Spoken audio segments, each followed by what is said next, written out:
good. Adriana is recording it now. Very good.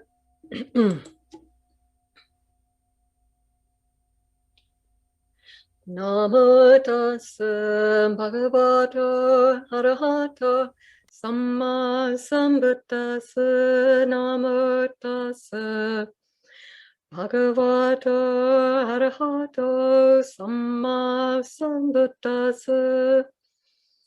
Namo tassa bhagavato arahato samma sambuddhassa. Buddhang dhammang sanghang saranang gacchami.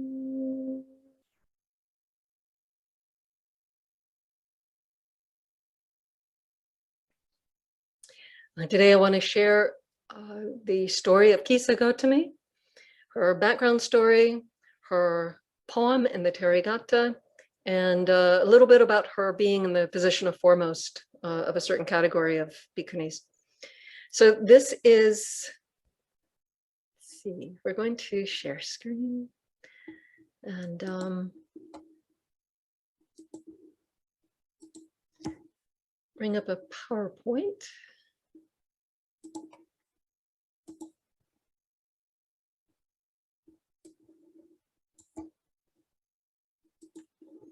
I apologize that it's a little bit rough as far as PowerPoints go. I was putting in the last slides minutes,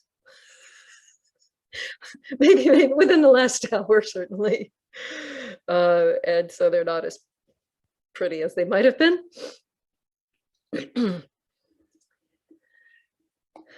So there are three parts again: her story, her poem, and that foremost position.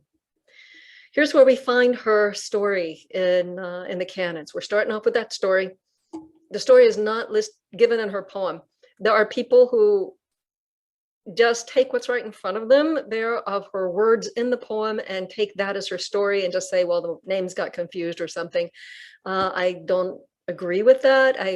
To me, it's highly plausible, particularly in oral tradition, that a person, when talking about their spiritual awakening, would include someone else's life material, life story that was part of what informed them in their own journey. I can give a concrete example of that. When one time I heard a man tell the story of how he had his spiritual awakening, and he had been a horrible drunk before. But then one day he heard a recovered alcoholic tell the story of what had happened to him. And it was a horrific incident of what he had done in a blackout that involved the death of a person in just a truly awful way. I'll just spare you the details, but anyone who wants to know can ask later. But anyway, in telling his own story, it was the realization that that terrible thing that someone else had done could have been him, and he related to it, and he incorporated that into his own sobriety story. So, and that's an oral tradition there. And to me, it makes a lot of sense that she incorporated one or two, I'm going to argue two, other bhikkhunis' stories as part of what helped her to awaken. So where we do find her story is in the Abhidhamma. That for the discerning student of Buddhism is not early Buddhist text, but for the devotee it is, or it's canon. And then the rest of it is out of commentary. The commentary to the Anguttara Nikaya, where the Buddha listed her as one of the foremost disciples, the commentary to her verses, and Dhammapada commentary to two Dhammapada verses that were reportedly spoken at the time of her transformation. So that's a lot of material to work with, to pull a story together. Some of the details differ among these different sources, but mostly they're the same. Okay, so after a rough start, Kisagotami had been a happy wife and mother until the unthinkable happened. So many of you already know the story. just in case someone comes across this who does not know, this is one of the most famous stories in Buddhism. It contains a parable. It's actually a true life story, but it's presented as a parable. After so many years of history, it just seems like that, a spiritual teaching story. This is a woman who, the accounts differ whether she was from a family of millionaires or born very poor. One way or the other, she was deemed as poor by the very wealthy family that she married into. Poor in looks, poor in help, not good enough for them. Maybe it wasn't enough dowry. I don't know what their problem was. Her husband loved her. The family hated her. A girl in that culture went from her own loving family into the family of the in-laws, moved in with a husband and into a house that was run by the mother-in-law and father-in-law. And if they liked you, well and good. It would still be very difficult to be separated from your own loved ones. If they didn't like you, it was a living hell, and there's nothing a woman could do. She couldn't escape it. That was her fate. She was in a living hell. They didn't approve her. They didn't like her. Her name is Kisagotami. Kisa, I've been mispronouncing this for years. I keep mispronouncing it. I keep saying Kisa, but it's Kisa. Kisa means lean, thin. Because it also suggests, I've read it suggests like a kind of a frail quality. I'm going to call her scrawny, because that word incorporates the thinness and the lack of robust help. So old scrawny Gotami was despised in that household until she got pregnant and gave birth to a son, healthy, very lovable child. And suddenly she is in an exalted status. This is one of the difficulties of a woman who's in a culture that overly values not overly values, solely values a woman for her childbearing properties. You do it well, you're on cloud nine, you're really up there. You do it, you turn out to be barren, you're lost completely. Or your children die, you'll be blamed.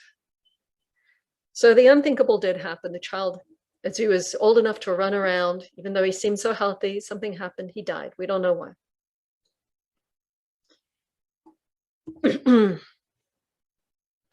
This child was her ticket to every happiness. This child was dear to her heart. She adored him. She doted on him. He was also her entire identity and social status, and he's gone. Her mind bends. She cannot accept that this child is dead. So carrying, and she even has the thought, oh, these terrible people will put him out or something. And she runs from the house with her baby, her dead baby, on her hip, running from home to home, begging people, give me medicine for my child. And some people even jeered at her. They didn't understand what's gone wrong with her. Until finally she went to one man's house. One account says he was a physician who very compassionately said to her, oh, that's a very difficult case. If anyone could help that child, it's the great physician, the Buddha. Then she runs to the Buddha in the main monastery. If the picture is covered by the Zoom faces, you can take your cursor, put it to the top, click and pull, and shift them over to where they're not in the way. This is a beautiful, beautiful drawing. I found it on an essay, a American woman's essay about this account. And she attributed it to a certain website. The website was defunct, so I can't really give proper attribution to this picture. She runs to the Buddha, begs him to help her child. He said, yes, well, he would need her to get the medicine. He tells her to go get mustard seeds. In one account, it's a single mustard seed. I made a note which, but I don't know now. In one of the accounts, it says a single mustard seed. But it must be from a family that has not known death. So she runs off with that baby, she runs off to find mustard, because that'll be easy. Any Indian household is going to have an abundance of mustard, and they're going to be generous with it. Everyone's willing to give her the mustard, but she rejects all the mustard after she asks each family, but have you ever had death here? And the responses are, well, yes, my cousin, my uncle, my this, my brother, my, so many. Another family says, you can't count all the bodies. In one account, after 3 houses, she gets the point. By another account, she does this all day long, door to door to door to door to door, until by evening, it finally is hitting her. She's not going to find mustard seed in any family that lacks death. And why is this? Because of the universality of death. So then her frenzy has lifted. She sees the truth, and seeing that universality of death, she was able to let go of the body of her baby. One account says in the woods, another says in a charnel ground. She drops the baby. Okay, and according to, I think this was from the Abhidhamma, I pulled this. She goes to him, and the Buddha says, did you get the mustard seed? And then by one account, she says, the job of the mustard seed is done, Lord. And then according to, I think this was the Abhidhamma, I'm sorry, it could have been the commentary. I don't remember now. Then the Buddha says a couple of Dhammapada verses. Another version has her saying one of these verses. Anyway, these are, if you saw let's go back. These are verses number 114 and 247. I think the first one is 247. Better than 100 years life, not seeing how things rise and fall, is living for a single day, seeing things rising and falling. So you get impermanence, and that's more powerful than 100 years of life. And then the universality of death, not the condition of the village or the town, also not the condition of one clan. This is the condition of the entire world with its gods, the impermanence of all it is. I kind of like the version in which she says that as she lets go of the child. So here, upon hearing those 2 verses, I purified my Dhamma eye, then learned it in the great teaching, and went forth into homelessness. So she becomes a bhikkhuni. Why would she go home to that household that hates her? No reason there. She asked to become a bhikkhuni. Let's see the next. Oh yeah. There is one account that goes further into her enlightenment story, and that is in the Dhammapada commentary. And I'm sorry, I don't have a digital version of the Dhammapada commentary. I do have this wonderful book, Treasury of Truth, that gives kind of a summary of the commentaries of Dhammapada verses. And the commentary to Dhammapada 114 states, soon afterwards, oh, here, I like this, what she says. On hearing this, Kisagotami, when that poem about death coming to all beings, Kisagotami fully realized the impermanence, unsatisfactoriness, and insubstantiality of the aggregates and attained Sotapatti fruition, so first stage of enlightenment. Soon afterwards, Kisagotami became a nun. One day, as she was lighting the lamps, she saw the flames flaring up and dying out. And suddenly, she clearly perceived the arising and perishing of beings. The Buddha, through supernormal power, saw her from his monastery and sent forth his radiance and appeared to her in person. Don't you love those stories? Where the Buddha is so alert, he just knows that someone's getting very, very close to awakening. Their concentration is gathering, their insight is there, and he sends a psychic image of himself to just kind of tip them over the edge. And he told her to continue meditating on the impermanent nature of all beings and to strive hard to realize Nibbana. And she reached higher stages of spiritual awakening. So,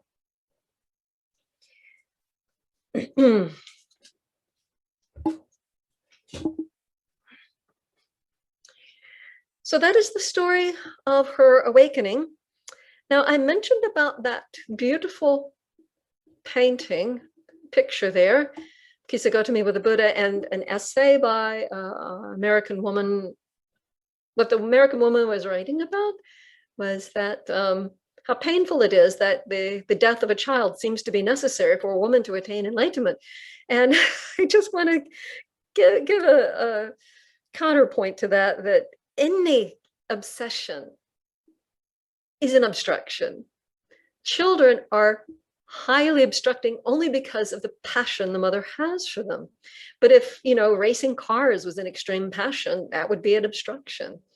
Music, theater, you know, anything, even though there are good things, anything that is a passion for a person would cause them to possibly be a little bit immune to awakening, a little immune to understanding what needs to be seen about the difficulties of samsara and so forth in order to have urgency. You know, they say that human realm is ideal for awakening because the deva realm is just, it's too beautiful and lovely. The angelic realm is too lovely and intoxicating with delights. And hell realm is too horrific for a person to, a being to be able to muster any mindfulness to understand anything. But the human realm has a mix of suffering and pleasure that a person could have urgency and capacity to awaken. Someone who's deeply involved with their, deeply attached to and involved with their children or some other passion is in a kind of a heaven realm. In the sense that it's, they're not going to be looking skeptically at samsara in a way to awaken. That doesn't mean that motherhood is an obstacle in itself, but that kind of intoxication with it would be. And Kisagotami was one of those who was intoxicated until samsara proved how dangerous it is. Proved it. Samsara showed her how dangerous samsara actually is, with the death of the one thing that she was most devoted, most loving to. So no, motherhood is not in itself an obstruction. And if you want to see an example of a mother who attained awakening in modern times, you could read Ayya Khema's book, I Give You My Life. I was moved by her account of how she came to have a universal love for her children rather than that particularity that catches our hearts and blinds us. Okay, so jumping into the poem, and actually this is the long part, and I've used up maybe more than half my time here. Okay, so here we go. This is so it's Therigatha chapter 10, the section of the group of 11s. There was no 10 verse poems, so the numbers get weird there, that it's chapter 10, but the 11 verse poem. We're going to be using Bhante Sujato's translation, and that there is the link. I'm going to be using my own marked up copy in this PowerPoint, and if you wish, you can use that link information to go find it yourself and look at an unmarked copy, or also have access to the automatic dictionary if you like. So I've got it very small here. Don't worry, I'll get you a bigger version in a moment, but I want to go over the poem as a whole first, and I've got it color coded to help ease the explanation. And the reason I have some lines highlighted is because that I've crunched together the English Pali, and it would have been very hard to read if I didn't make a distinction there. So the English is in color. I've got a line here between each of the 4-line verses. So that's verse 1, that's verse 2, and so forth.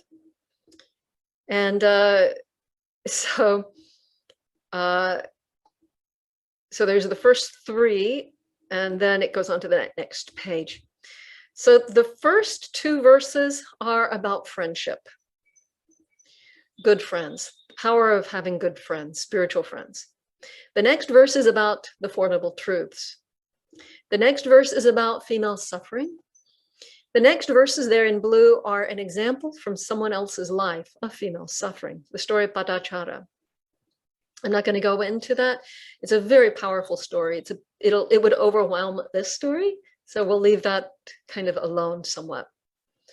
Here I have in lavender what I believe to be another bhikkhuni story. I'll get into that, incorporated into hers.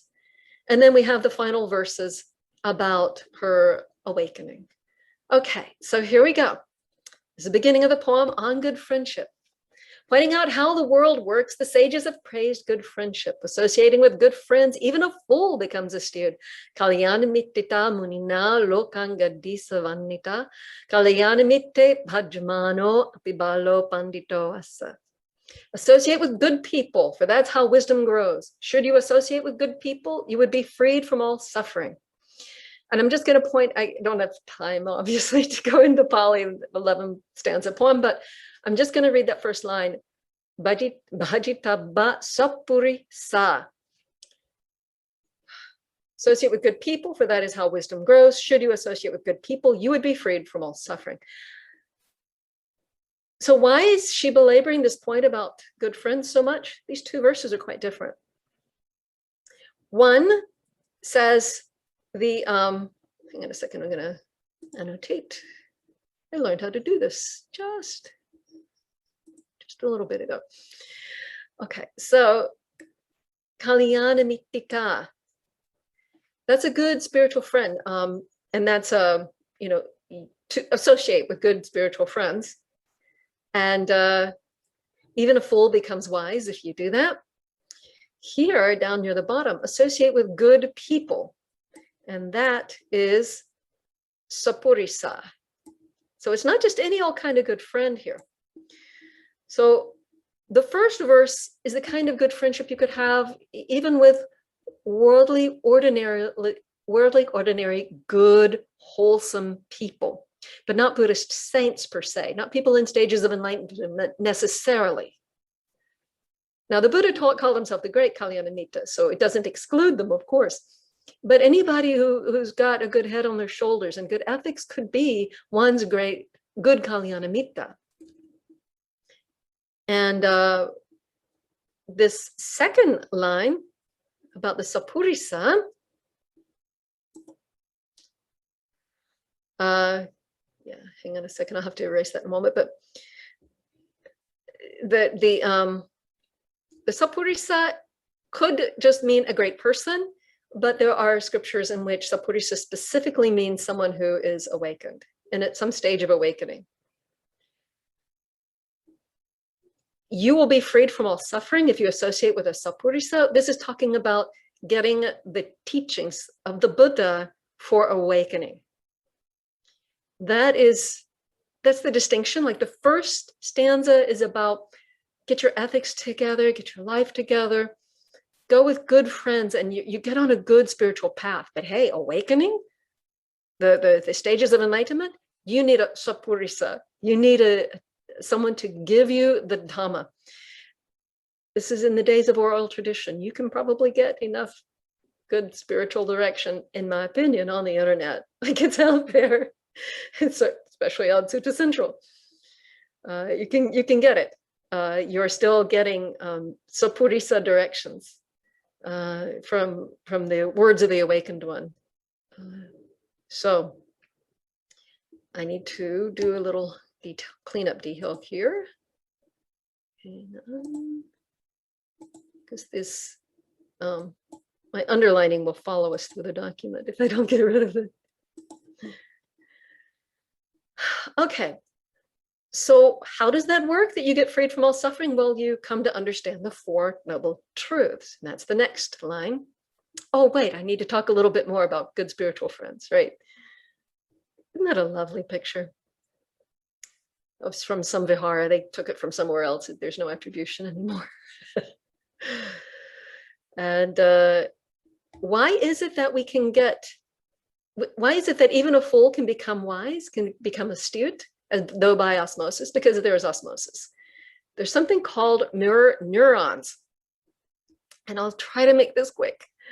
The mirror neurons are the function of the brain that enables us as social beings to imprint on each other. The classic example is that if one of you were drinking a cup of tea and the other of you were to watch it, then someone with a functional MRI device would be able to, on both of you, would see that the brain of the person who's drinking the tea and the person who is watching that have the same activity. So the person who is watching infers from what they see what is happening in the brain of the other person. So it's a bit of intuition happening there. Or from what someone speaks, or their action or their speech, or both, context, all of it, a person reproduces the neural pathways that are happening in the person they are observing. That's how we are social beings. Now this drawing here, and that's from a Penn State site, I gave the site down here. This is one of those places where I would have improved the slide if I had taken more time, had more time. But the monkey does an action and there's a certain activity in his brain, or a monkey sees an action. Someone else has taken the banana in that second picture, and you get the same activity in the brain. So whether you're doing or you're seeing, there's roughly the same activity in the brain to the extent you have the wherewithal to do that. I like to think of it as 3D printing areas of brain that weren't there before, based on what we take others to be doing.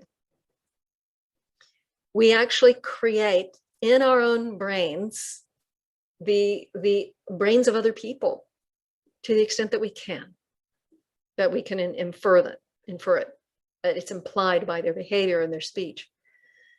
That's why a good spiritual friend is so powerful, or being surrounded by good spiritual friends, as in a good monastery, is so powerful, because you're imprinting spiritual people's mental activities, brain activities that are holding their mental activities, to the best you can. And when we're with lowly, unwholesome people, doing unwholesome things, unwholesome words, we're imprinting that, and we can't stop it. It's what we do. Now, this is why when you see two people coming along the road who've lived together a long time, and you say something, one of them begins a response, they're halfway through, the other one finishes it, because their brains have become the same to some extent. That is the power of friendship. And we're always choosing whether we pull into our immediate circle and look up to and deliberately imprint on good people or not good people. And I'm not sure how much of it is involuntary. I said it's involuntary. I don't know, maybe there's some voluntary aspect to it, but what if there isn't? Okay. So we want to imprint the Lord Buddha's brain as much as we can, right? And we have his words somewhat well passed down to us through careful work of many generations of monks, and thanks to them. And we today also have opportunities to keep passing down. Good friendship, it's important to find good friends. It's also important to be a good friend, because you're also helping create the world around you by how you act and what comes back to you and other people's brains, what they, recreated out of your brain. So being a good Kalyana Mitta is also powerful. Now, the Buddha did something very special and unique, because no religion has produced someone who had the capacity for full awakening, except, except a Buddha. I mean, I can't get into all that in a short time, but in recorded history, modern history, there's only been one Buddha, as we understand in the school of Buddhism, and he had this incredible spiritual genius to figure out the underlying workings of the mind and fix the problem of samsara, to overcome greed, hate, delusion. Samsara is a closed system, and it keeps us forever life after life. There's no first beginning that we can discern. It goes back so far back, millions, trillions, even more of lives. And there's no way out of it. You can get to the very highest, most comfortable levels within samsara, which is probably about our life. If you've got a computer, you're probably in like about as high level as it gets in samsara, other than heaven worlds. And you can go to a very high level, but then you drop down. Everything's impermanent. You drop down, you may go to the very lowest level and scrape around the bottom a while. And then eventually that karma releases you and you go back up. It's a closed system. So religious influences will take you to the high places, help you not scrunge around on the bottom in horror and misery. But they won't save you. They won't get you out of the closed system. I don't understand how samsara can produce a Buddha. I don't get it. I don't understand exactly how someone can come up with the kind of genius necessary to break out of this completely closed system, but that's what he did. And I like to say that he threw a monkey wrench into samsara. People want to think, people keep having the idea, come back to me with the idea that they need to produce a bigger, better self to get enlightened. What we actually have to do is deconstruct and destroy the structures that maintain unenlightenment. We are actively maintaining unenlightenment. So we need to break that machinery of our minds, maintaining our unenlightenment all the time. So I like to say that the Buddha threw a monkey wrench into samsara. This is a very American saying. Monkey wrenches, they had some patented improvement in the late 1800s, and they became a very popular tool, but they're extremely heavy. Like that tool there would be 8 pounds, and I don't know what that would be in real measures, but anyway, very like the weight of a small dog. And a rigid piece, extremely strong, probably iron in the 1800s, I don't know. And you'll notice it's heavier on one end. It's unwieldy. It's easy to slip from someone's hand. So they're in a sweaty environment. They're working to try to get something fixed, and it could drop into the machinery. And that shape and that strength of an item, that size, is just perfectly created to wreck the machinery. And apparently this happened a lot. It became a very popular phrase in the States in the early 1900s about throwing a monkey wrench as a metaphor for social disaster of, particularly in political circles, like a monkey wrench against someone's efforts to get something passed in Congress. So our Lord threw a monkey wrench. If we can imprint his understanding enough, and we can work with the material he gave us, and we can develop our dismantling structures to take apart what's maintaining our unenlightenment. This closed factory, this closed system of samsara can be shattered, can be broken. That's what he did for us. Next lines. You would understand suffering. Dukkhaṃ ca vijñāya, its origin and cessation. Dukkhaṃ ca samudayam nirodhaṃ, the eightfold path that pangikaṃ ca maggam, and so the Four Noble Truths. Cattari Arya Satyani. I wish I had time to really go into Four Noble Truths. Look them up if you don't already know what they are. The most important aspect of the Four Noble Truths is the first one, understanding suffering. I mean, all of it's important, but you get nowhere without that one. Not running from it, not hiding from it, not covering it over with things to make you feel good and distract you, but to really be there, be aware, and understand this is suffering. Well, guess what the next verses go into? Women's special suffering. A woman's life is painful, explained the Buddha, guide for those who wish to train. So the very thing that we need for our awakening, that understanding of suffering. So our good spiritual friend, our Sapurisa friend, will give us the data we need. We can start to understand the Four Noble Truths. What does it start with? Understanding suffering. Well, guess what? We women have that in abundance, don't we? A woman's life is painful, explained the Buddha. Well, he wasn't putting down women. He wasn't saying, yeah, you have bad karma, you're just a woman. He wasn't saying that. He's saying, hey, you've got really bad suffering here. How about you waken? How about let's let you waken? I think this is why he allowed girls to ordain really, really young, because so much of female suffering is prevented. The special suffering of females is kind of cut off. Like you don't have to go all the way down there into that kind of misery to understand that this suffering is ours. Let me see. Yes, here is particular suffering of women from Samyutta Nikaya, chapter 37, number 3. Back to my annotations. 5 kinds of suffering that particularly apply to women, to females, not men. First, while still young, she goes to live with her husband's family. Not gets to go live with her husband's family. She goes, separated from her own family. This is the first kind of suffering. There's the menstrual cycle. There's pregnancy, birth, providing services for a man. All of this except the menstrual cycle was considered to be the women's highest joy of that culture. And what our Lord say? Misery. He saw right through the lie, this terrible lie that women, hey, joy, you get to go to a man's household and go be with in-laws, and aren't we happy for you? Yay. Horrifying, terrible, separated from those who love you in a household that may or may not even like you. It's suffering. And yet people of that culture would have said, what a wonderful thing. Menstrual cycle, everybody would agree, is not great.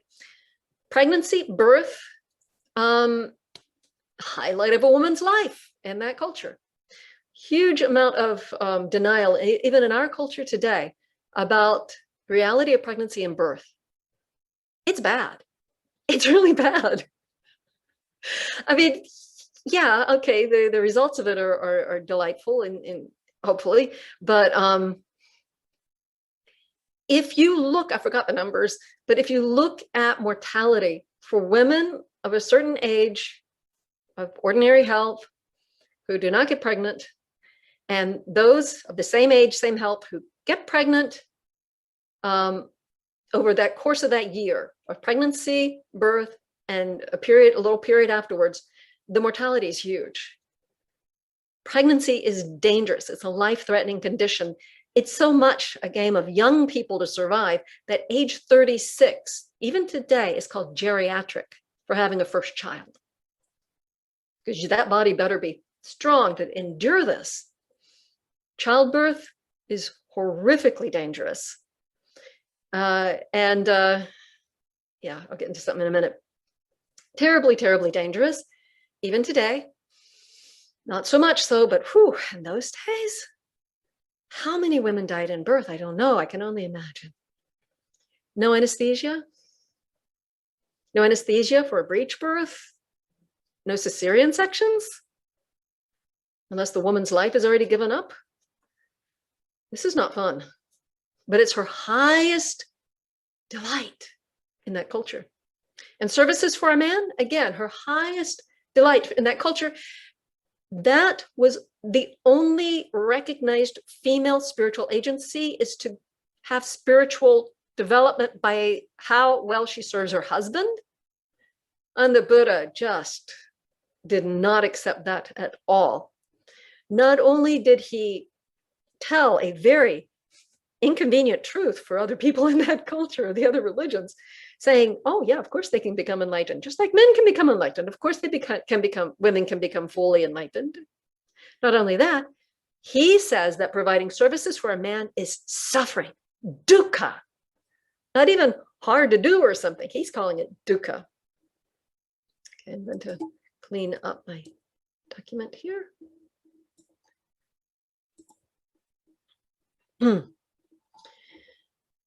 Okay, so it's suffering, and the Buddhists saw it with wisdom and compassion. I was starting to say about, so a girl as young as 12 years old, depending on how you translate this, but it seems that a girl as young as 12 years old who's already left home, already had that maturing intensity of experience of leaving her home and going into the husband's family, can have a 2-year probation and then become a bhikkhuni.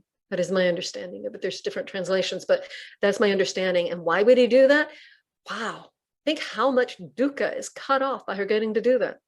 And anytime you hear someone talking about the Buddha being down on women or being hard on women, he broke the most major rules of the Vinaya, changed them around, bent over backwards to make things easier for females.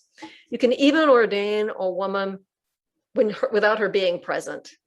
There's no other legal act, no other sangha that can be done without the presence of the person, except if it's too dangerous for the woman to go to the second part of ordination. Oh yeah, we don't need her then. She can just go ahead and ordain in absentia. Nothing else could that be done. So please remember, the Buddha was awesome, compassionate. Every single rule I'm on a tangent now. Every single rule he set down for women were at the request of nuns. Except for, I think, two or three that were at the request of monks. But he changed more rules at the request of nuns that impacted monks than vice versa. He was on our side, folks. A woman's life is painful.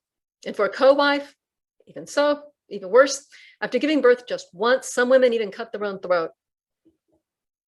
This stuff's bad.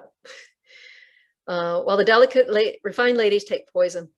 So I'm not clear whether the throat cutting and the poison, whether the poison is to kill herself or an abortifant. I am assuming it's abortifant because with this next phrasing, being guilty of killing a person, they undergo ruin both here and beyond. Bhante Sujata and Ken Norman both read that line.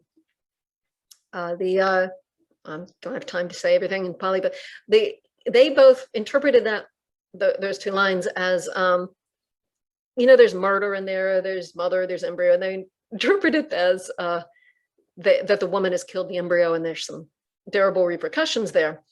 But 6 other translators say that this is referring to the embryo killing the mother. A mother murdering embryo is the phrasing used by Mrs. Rhys Davids. Venerable Tanisaro says, in the midst of a breech birth, both mother and child suffer destruction. Halsey, the Harvard edition, some die in pregnancy, and then both mother and child experience miseries. Helmuth Hecker and Sister Khema have it as, and then there's the baby obstructing the birth, killing the mother too. So that one makes sense to me. I think that needs to be represented in this poem. Think about it. No cesarean, no anesthesia, and that baby's not coming out. And neither of them are going to live. That was the circumstance that Angulimala, the former serial killer, became aware of on his alms round. The woman's in pain, and then probably the next day on his alms, he hears her cries, weaker, and then he goes to the Buddha. He's so stricken with compassion, probably the first time in his life he had compassion because of the terror of what was going on with that poor woman and that poor baby. And that is when the Buddha taught him how to do the miracle to save the two of them. Okay, now we jump into the example of women's special pains. And again, I'm not going to go into that whole story. Here's the screen. If you go back and look at this video later, you can read it.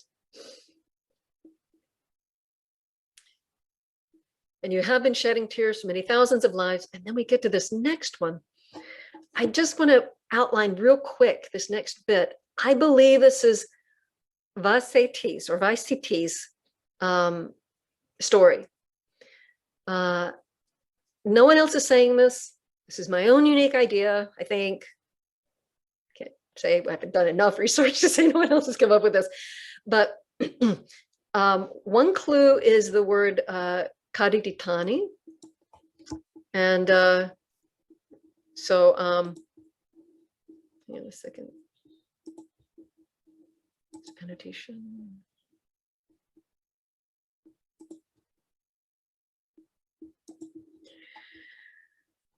Well, it's not doing what I want it to, but anyway, okay. This word karititani is the eating of the flesh of the sun. And there is an account of Vaseti being told that she saw the flesh of her son eaten. And also there is an account in which she makes reference to the Buddha being at Mithila, the same place where she's referring to this son's flesh being eaten. I don't have time to flesh it out, so to speak.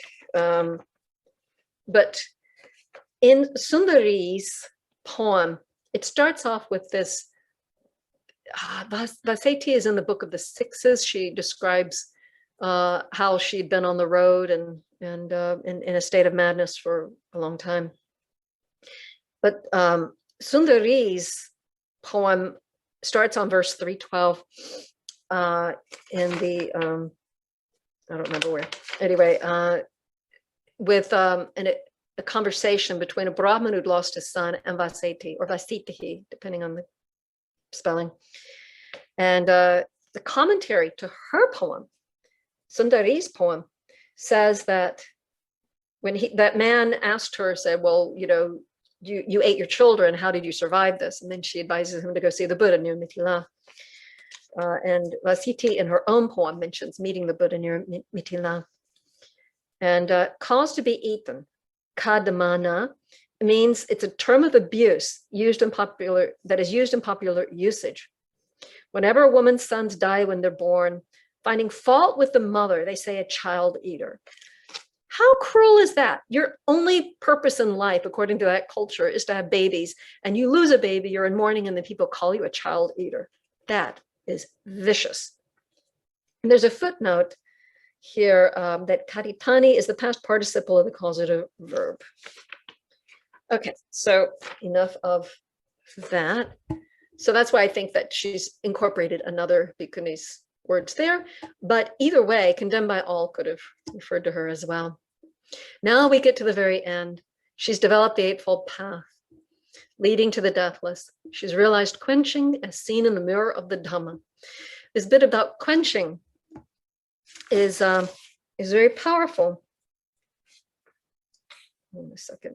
I may have skipped some things, but what to do?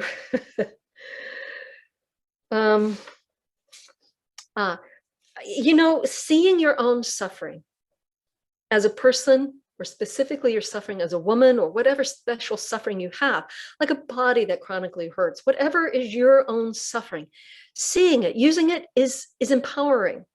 So you go from like on this kind of junk heap of pain and misery, and it's just awful and life is not good, to using it for your awakening.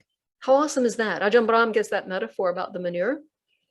Manure was dumped in your yard and by your door, and what can you do?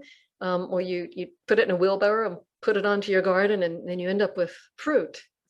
Well, we use our suffering.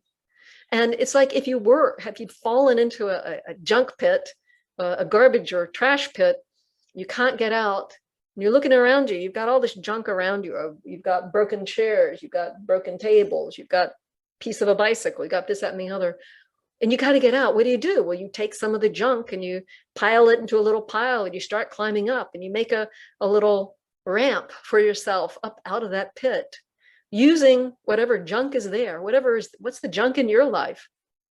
What hurts?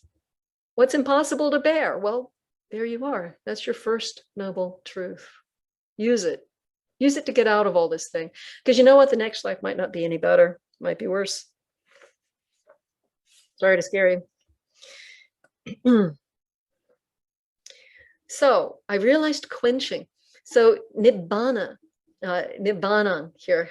Nibbana is this idea that, a flame is in pain. That movement of the flame is showing suffering. And so when you quench the flame, then that flame is released, the pain is gone. And so this quenching of a flame is this image used for awakening. Nibbana, this no burning, literally no burning, it refers to nibbana. And I wanted to say more, but I nearly need to skip on. Here she is. She's plucked out the dart, laid down the burden, done what needed to be done. I mean, just think how it is for oneself when you've done your duties of the day, or a kid who's finally finished school until, well, pandemic, it's different, but anyway, finished school until summer, and he throws down his book bag and flumps down in a comfortable chair and gets a soda, flumps down, puts up his feet. He's done. But imagine done forever. No more work to be done. And not that there's nothing more to do, and not that you're all shut down and all of this, but you're not burdened by whatever's there in front of you, like this kind of relentless chasing in your heart that you need to get what you need to get and get away from what you need to get away from. And this restlessness and worry and trouble, it's all gone. You've done what you need to do. This is a lion's roar. This is powerful. The Therigatha poems are incredible lioness roars.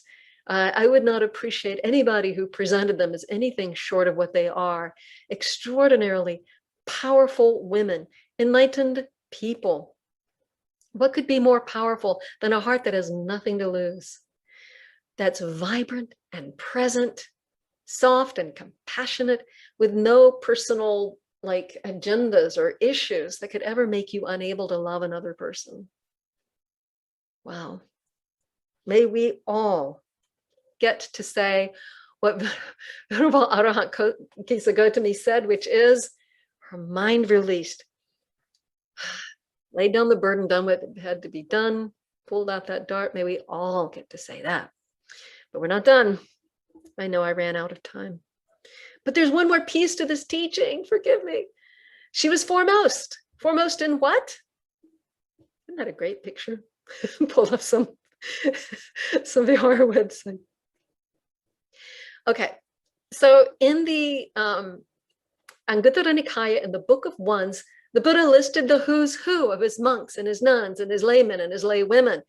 And Mahayana scriptures have more of them. I don't know what happened with that. But anyway, there's a whole lot of them, more for the women in the other scripture. This is the foremost of my nun disciples, bhikkhuni disciples, monastics, among those who wear robes made of rough materials, that is to say, Kisagotami. Now, the deal is that in a past life, way, way back under the Buddha Paramuttara, she heard him say that somebody was the foremost bhikkhuni of wearing rough robes. He praised her, and this gave the future Kisagotami tremendous joy.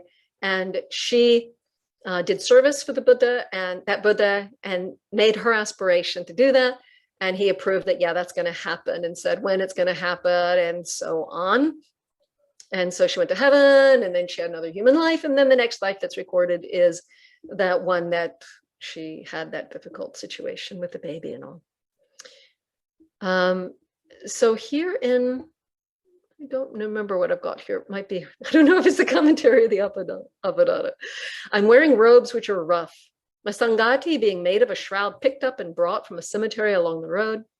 The victor, pleased by my virtue, the guide among the multitudes, placed me in the foremost place of those who wear robes which are rough. Now, this wording about the robes that are rough, this Lukachivara dharane, that normally should mean like shabby, badly clad, but this is meaning something else. This is the renunciate practice. It's kind of super renunciate practice of not accepting well-made robes from people, but to get your scraps together and create your own robe. Going back up to the commentary to the Anguttara Nikaya says this note here in Bhante Ananda Jyoti's work. Awesome, Bhante Ananda Jyoti. Hello, Venerable Sir, if you see this. The Tika, which I think is the sub-commentary, describes the roughness, meaning rough in cloth, rough in thread, and rough in dye. This may be different from Pansakula cloth, as that first of the 13 Dhutangas, but I couldn't quite wrap my mind around exactly how the two practices differ. Anyway, she was very much wearing of robes that you would be she was satisfied with, even if the cloth wasn't what everybody really wanted, and the threading wasn't what everybody wanted, and the dyeing, maybe, you know, some kinds of material would take dye better, and so you end up with sort of multicolored mess if you have materials that don't dye well. As I know one of the people here listening has mentioned online recently about how that can happen. I'm going to give a quote here from an email correspondence I had with someone who's in this audience right now. And I'm going to read this. I'm so sorry I'm running over, folks. Please forgive me. Those of you who knew me knew that would happen, but I was in denial. We don't toss an old robe into the garbage, but find other purposes, such as making patches out of it for use on other clothing. Old robes can also be used as sheets, curtains, covers over furniture, and more.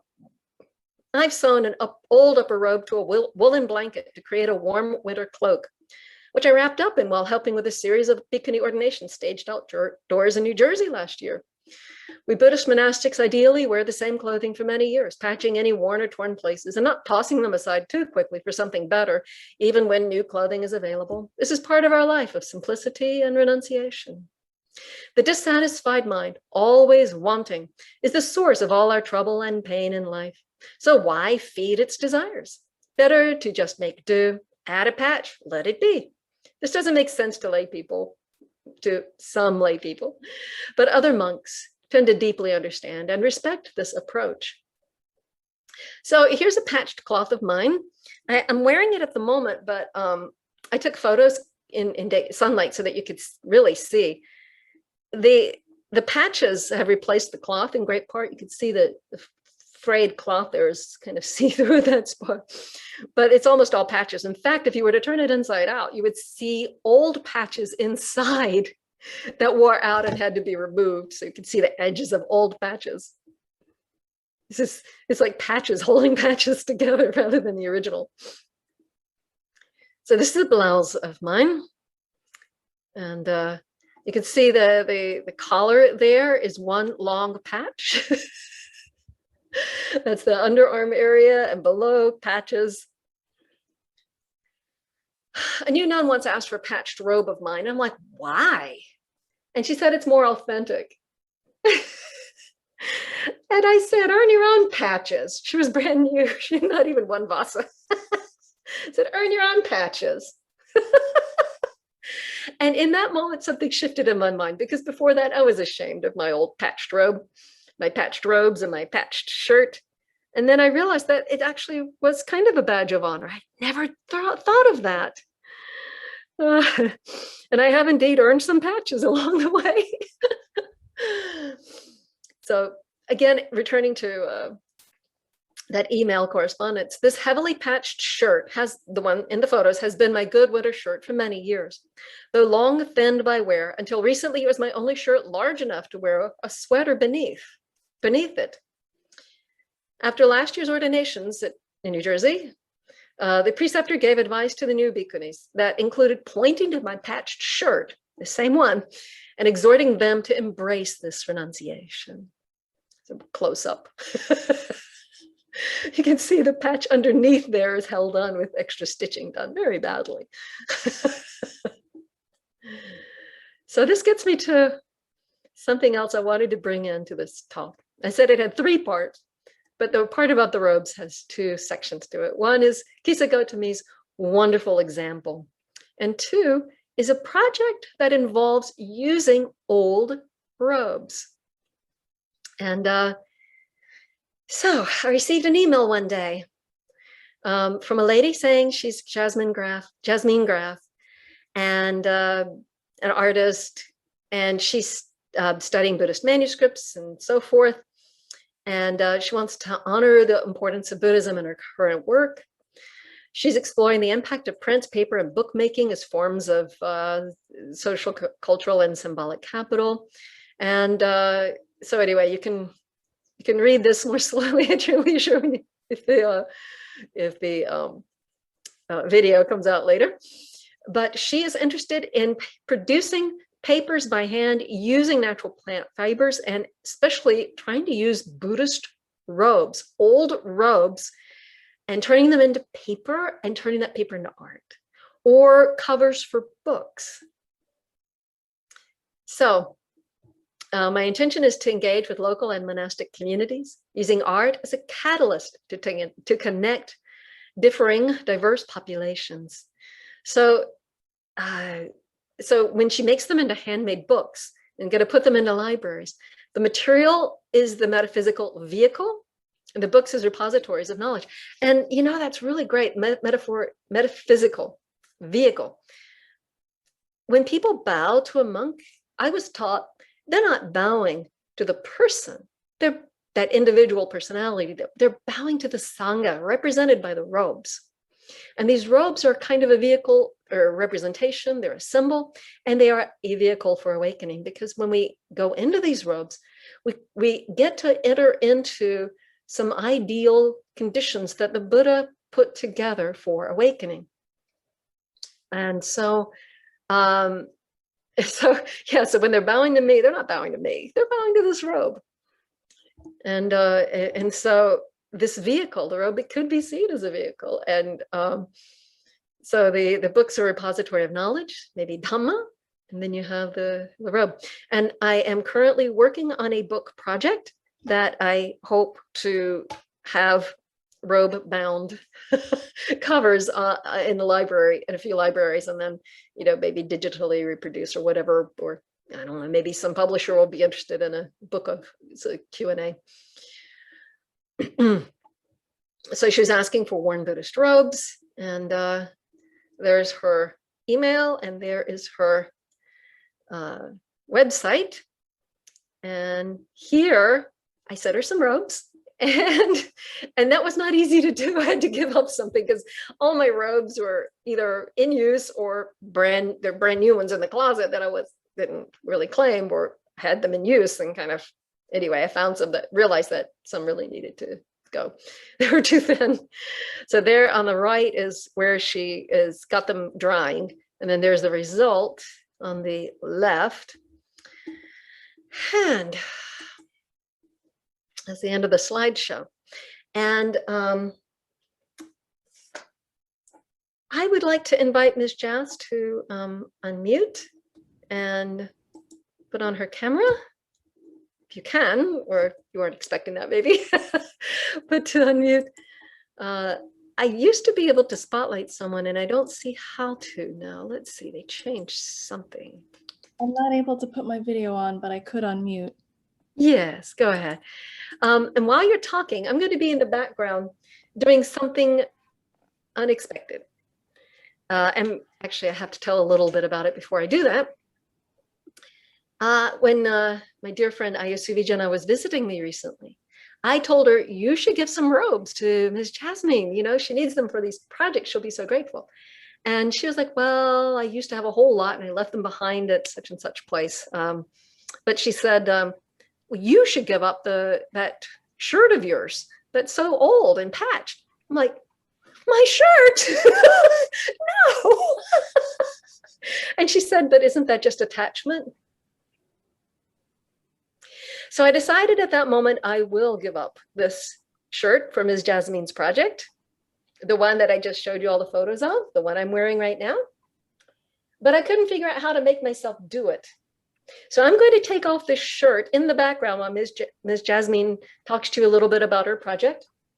And I'm going to put it in the envelope that I'm going to send her. I could not figure out how I'm going to manage to part with this shirt. And this is how I'm doing it. So Ms. Jasmine, the floor is yours. Hi, okay, thank you. Yeah, I tried to start a video, but I think the function is kind of disabled. I'm not sure how to change that setting. I wanted to just toss a link here in the chat. And this is has some images of the work that I've been doing with various Buddhist monk robes. So the project started in about 2018. I guess my work dealing with paper, print, and bookmaking was about looking at interconnection, and sort of I started at that with the first relational bond that I knew of in this world, and that was with my mother. So I started looking at my maternal lineage. My mom's from Thailand, and Buddhism is extremely influential in Thai culture. And so I reached out to some students on campus. There were very few Thai students in Iowa, where I was at the time at graduate school. And immediately I asked them, I said, is it disrespectful for me to basically destroy a robe and turn it into paper, into my project? And one of the young men said, I was a monk and I think this would be acceptable. Let me call my mother. So he's on the phone with his mother, and she talks to the elders at her temple right outside of Bangkok, and they say, yes, we will give you some robes and support the project. And the next thing I knew, over winter break, I had new friends bringing me some of these robes on the plane. So I put the robes through, oh, this is so wonderful to see you packing this up. And I put the robes through a commercial sort of beater, which pulps it. It breaks it down, it breaks down the fibers, and it's a pretty lengthy process.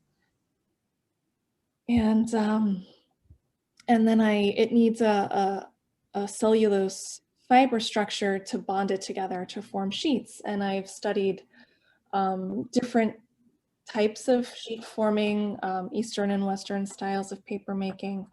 And I'm also going to attach a PDF here if I'm able to do that. So you can see some images as well. You can see some of the materials that are incorporated in my paper installations and art projects. Here.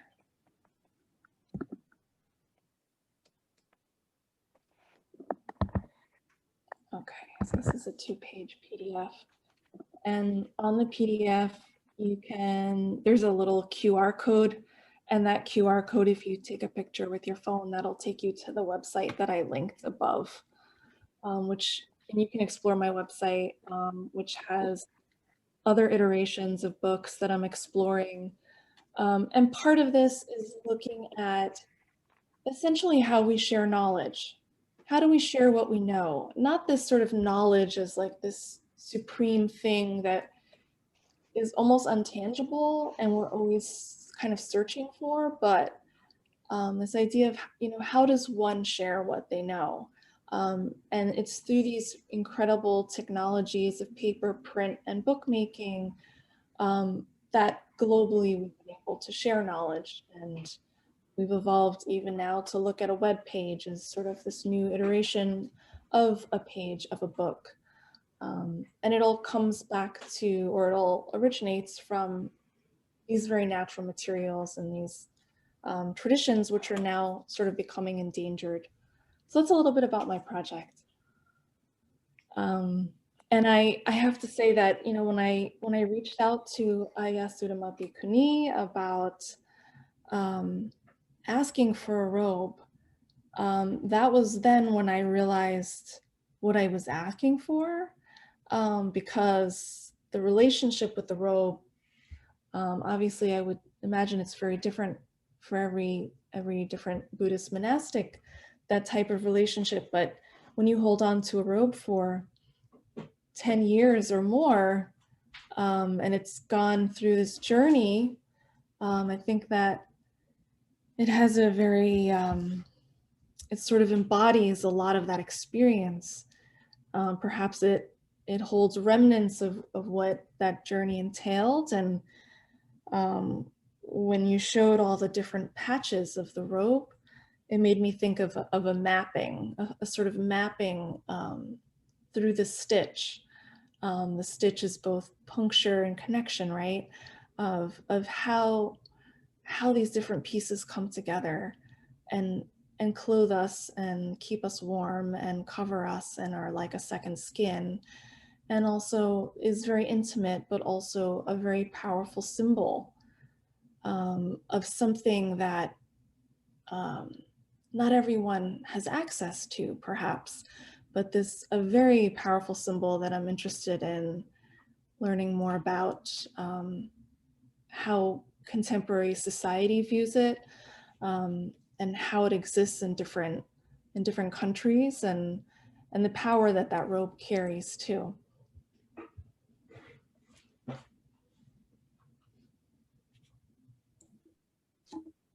Wonderful. Perfect. Thank you. And I heartily encourage my bhikkhuni friends and other nun friends and my bhikkhu brothers and other monk brothers to consider sending some of these robes to Ms. Jasmine. I gotta admit, the hardest thing about giving up that shirt is that I can't just take it apart and get those patches back. Every patch is handmade. That's a lot of work there. Could use them for other stuff. But yeah, if you could maybe just renounce just some little bit, just some little thing, then that would mean a lot to her. And especially if you, my fellow renunciates, could send a little bit of information about it so that she has some kind of way to identify it and help other people understand the meaning of it to you, then that would be all the more helpful. Okay, so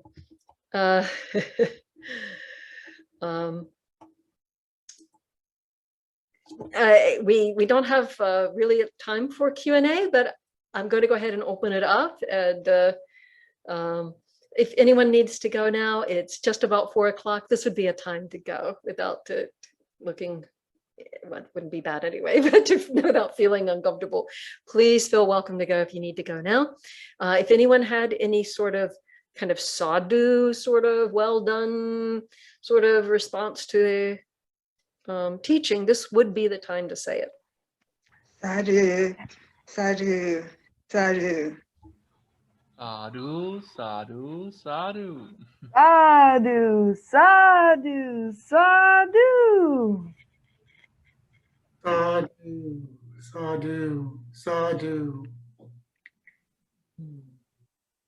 Sadhu, sadhu, sadhu. Wonderful, wonderful.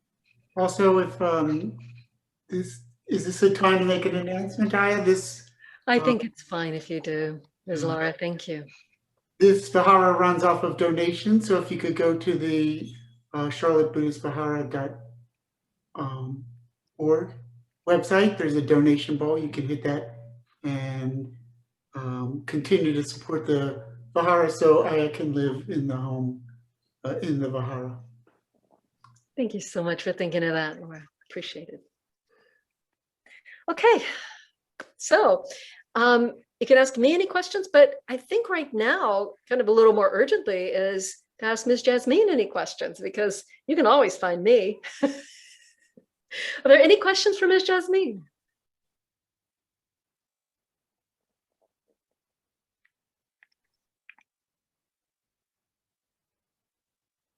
Yes, and she just put her email into the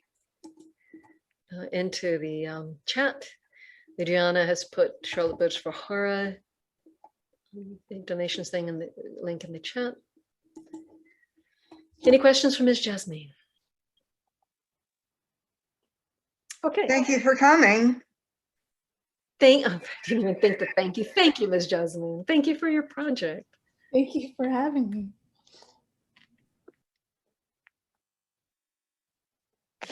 So any questions for me?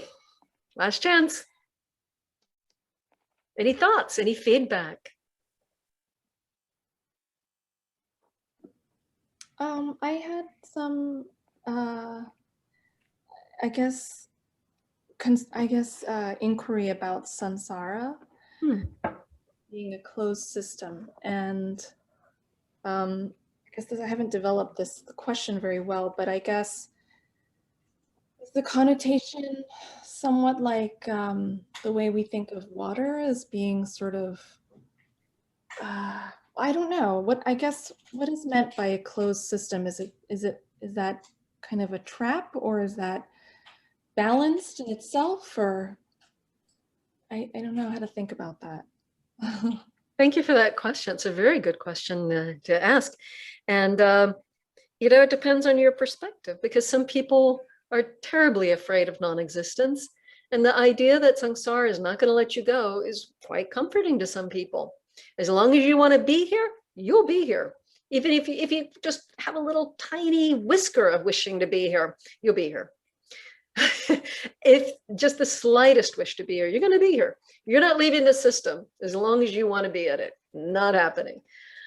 So that for some people is comforting. And particularly when somebody's had a loss of someone they loved, the idea that they may meet again, you know, because nobody's really going anywhere. We're all going to still be in the same system, basically forever. You know, that's a pleasant idea for some people. The time frames that we're talking about of existence, life after life after life, are so enormous that oh, wow. Someone just commented in the chat that it's Mother's Day already, and I didn't even think about it being Mother's Day tomorrow, or in their time zone, and going to be Mother's Day soon tomorrow here. What a wonderful connection. Yes, yes, just perfect. Anyway, oh, what was I saying? Oh yeah, samsara. As a matter of fact, I was just about to say that everybody's been our mother. There's not a being, they say, there's not a being that you can ever come across that's never been your mother, because we've been interacting with each other for so long. And the Buddha said that for the purpose of kind of giving us urgency, like, this isn't good. This is terrible. Don't you want to finish this? Isn't this enough? Haven't you had enough? But other people have picked it up and are using it for purposes of sympathy, compassion, love for each other. Hey, that being you don't like right now, that being's been your mother. That being that you want to think is too small to value, that being's been your mother. They've done everything for you. At some time in this long series of worlds, they've done everything for you. So how can you not be cherishing every being, large or small?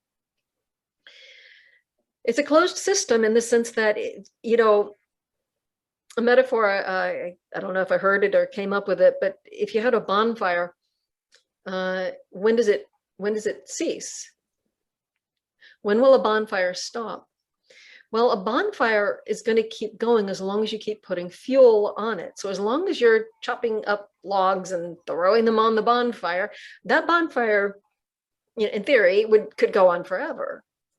If you stop putting fuel on the bonfire, it would die down and out.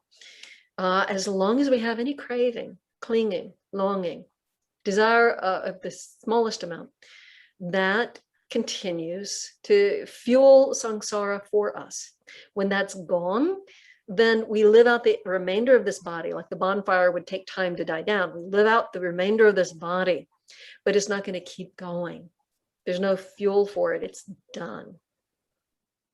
And the fact of having craving is a state of suffering. Even if it's subtle, it's still that subtle suffering. And so overall, the Buddhist idea, the original Buddhist idea of samsara is just finish. Don't keep creating pain. Why do you want to be in pain? And you could have peace, ultimate peace, beautiful peace, with your mind vibrant and heart so alive. Why would you want to keep having pain? And then at the end of this body, the aggregates won't come back together again and keep dragging this whole thing out life after life anymore, because the fuel is gone, or there's no stickiness to pull together the aggregates again. So it's just all over. And that particular little bit of suffering is that particular drive, that experience of being is finished. Doesn't have to suffer anymore. So that kind of would seem to equate existence, being, with suffering. And that's true. Except that, you know, there's also a lot of satisfaction and pleasure and joy and delight that cover it over most of the time, or a lot of the time, or some of the time. If you're in hell, it's not covering it over. If you're in heaven, it's covering it over. We're humans, we're shifting back and forth into suffering and gross suffering, and not as much gross suffering, but the underlying suffering of I want to be is still there. So yeah, I think when understood correctly, then the natural response is, why would I want to continue that? But as long as you want to continue that, don't worry, it's going to be here for you.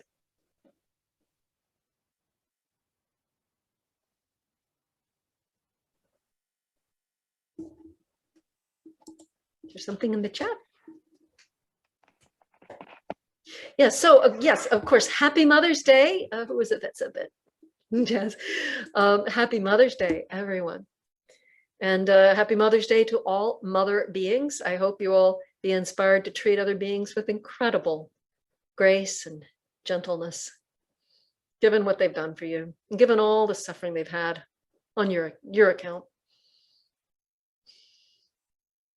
Anything else, or shall we close?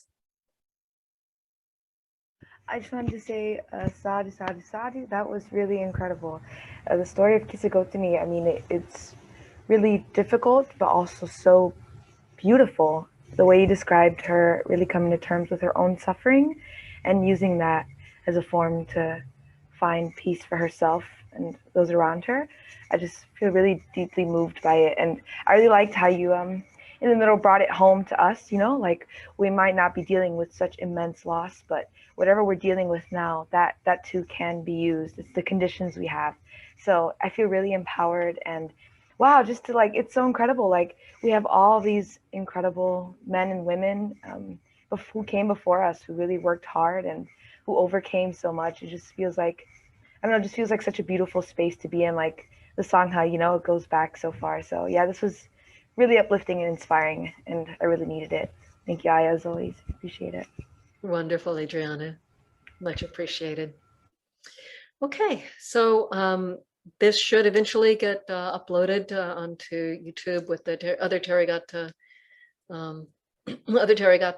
videos. The daily release videos will, of course, continue tomorrow morning. There'll be one at 4 a.m. Eastern time of an interview with me regarding the Therigatha collection as a whole. And yeah, if you want to see a nice collection of the pre-recorded videos being released, go on YouTube to Dhammanet.